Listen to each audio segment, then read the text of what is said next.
Hey, welcome back to the Disney Plus Everyday Challenge. And man, did I just wake up? No, I didn't wake up. It's been a long day. Today on the Disney Plus Everyday Challenge, we have the Biscuit Eater. Yeah, I had no idea what this was. It's a movie. It's an hour and 32 minutes long. It's from 1972, and yeah, I had no concept of what the Biscuit Eater was. But it turns out to be a tale of a boy and his dog and another boy sharing the same dog. Um, this is surprising for one thing. It shouldn't be surprising. It's Disney, but it's it's probably one of the most wholesome things on the entire freaking planet. Um, this is pure sweetness. Uh, we have a little boy. They're 12, but they honestly they look younger. They just I don't know. They look absolutely like kids, and not almost teens. They look like they're 9. Anyway, these kids are sweet, and I say this also because kids for 12 are already sort of cynical at that point. I've known many of them, but these kids, I can't tell when this is taking place. I think it's maybe the 1950s, something like that. There's cars, and I mean, like somewhat modern cars. Nothing, no Model T Fords or anything. But these guys live out on a farm, and they have their dad raises a dog that hunts quail and is a pointer, and and he's like the best. He's raised the best dogs, and he wins championships every year. And they also have this other dog who's kind of a mutt. He's born. He's the type of dog that does this kind of thing, but the dog's dad was kind of a no good Nick. I don't know, and they expect nothing more out of this dog. So the dad gives the dog away, even though the kid, the boy, the little red haired kid, by the way, in this shot right here, is totally just best buddies with his dog, but he figures it's not going to do any good. And by the way, he's an egg sucker. Not only is he a biscuit eater, he's an egg sucker. Yes, the term biscuit eater is a cruel insult to this particular dog. At the very least, it totally saps his spirit, and he gets super depressed whenever you call him a biscuit eater. I like biscuits. I eat biscuits. I don't think that's a bad thing. But this dog apparently takes it very poorly.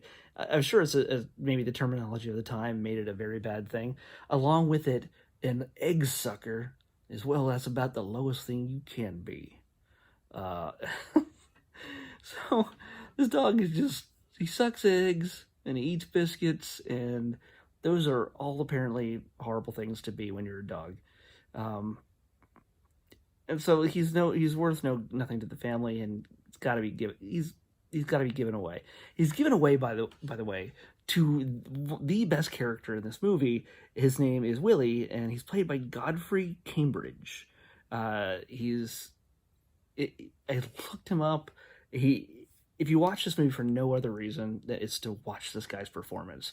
He has a look of Wesley Snipes, if Wesley Snipes was in his late 30s in the 70s, which I don't think he was.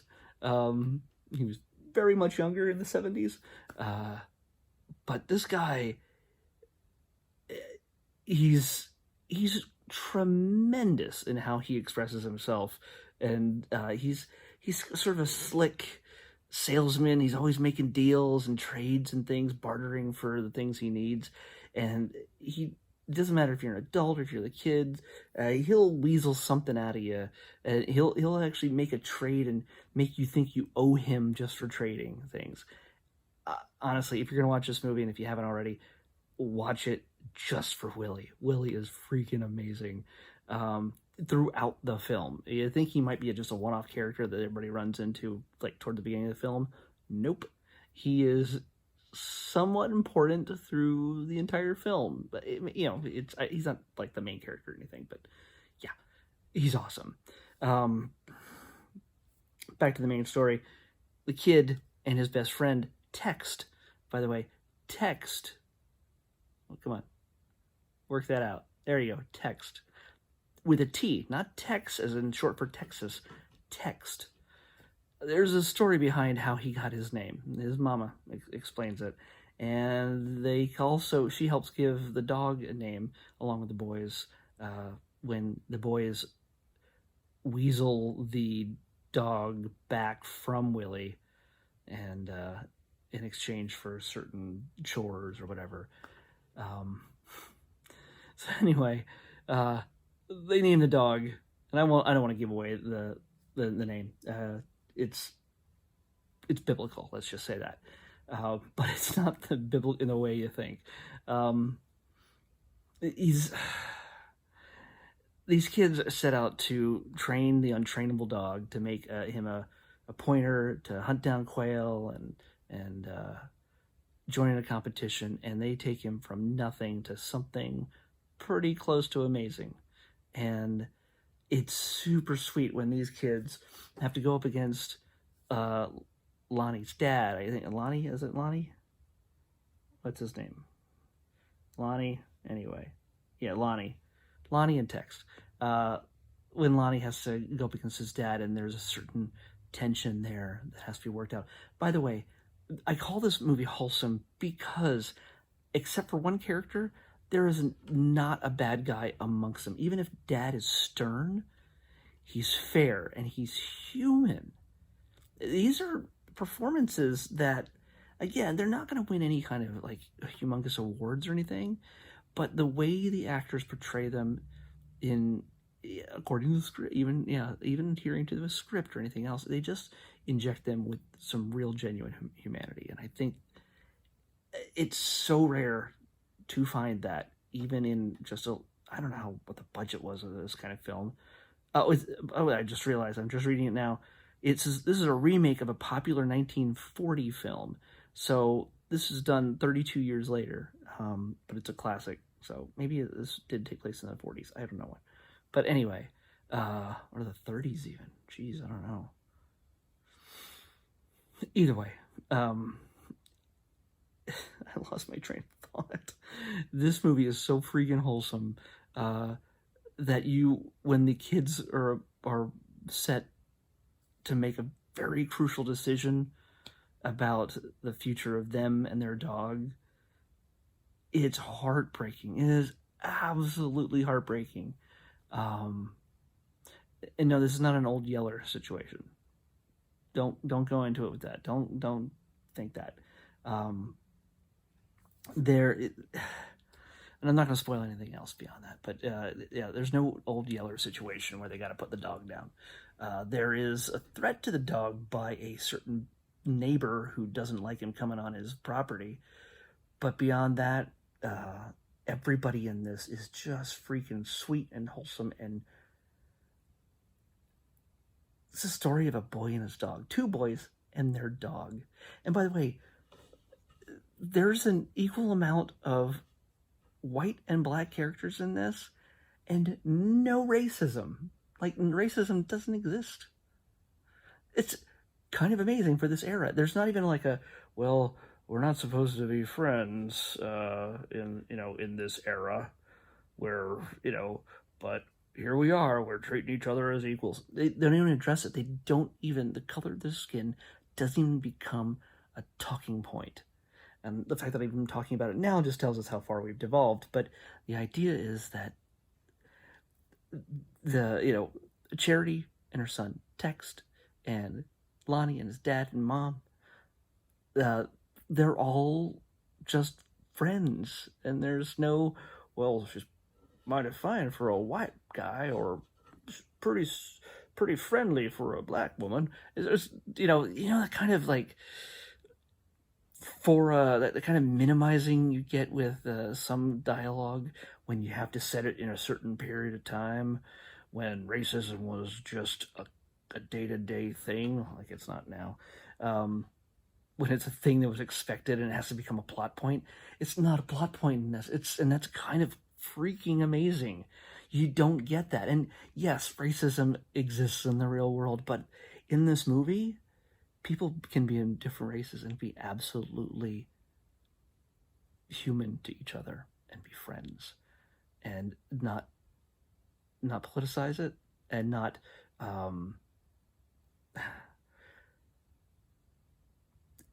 ignore it, but it's not the point of the movie. That's kind of freaking great.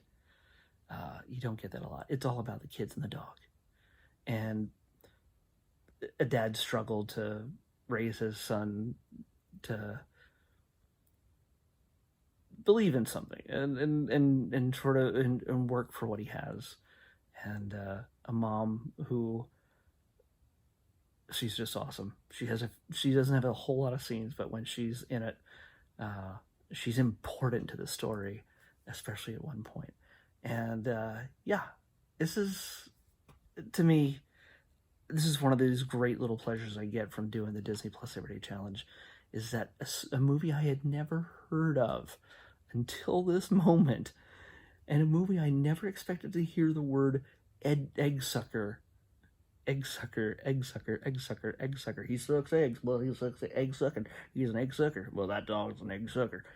I've never heard egg sucker said so many times in a 5-minute space of dialogue.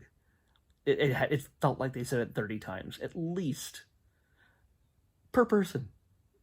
I don't know. I never thought I'd see a movie that had said the word egg sucker. Now, this movie had been called Egg Sucker. That might have piqued my interest a whole lot more than Biscuit Eater. Not a great name, not a great title, but it figures into the term Biscuit Eater figures into the story. It's not just, I mean, they call him that right from the start, like it's one of the first lines, but it's also integral to the finish of the story and the bond they have with the kids have with the dog. I can't even explain it. So anyway, I've spent way too much time explaining it. If you haven't seen it yet and you want something completely different that you are not fully expecting to appreciate, and you just want a warm, fuzzy feeling with a little, excitement and tension every once in a while, but a nice, warm, fuzzy feeling at the end of the day, and from just watching a movie you never expected to watch, check out The Biscuit Eater on Disney Plus. All right, let's pick tomorrow's. 3:48. It's one of those feelings I have again. We may have had this one already. Yep, we did. Yep, we did. Here we are. It's one of the Mater movies, I think. Yep, Mater Private Eye. All right, let's pick another one.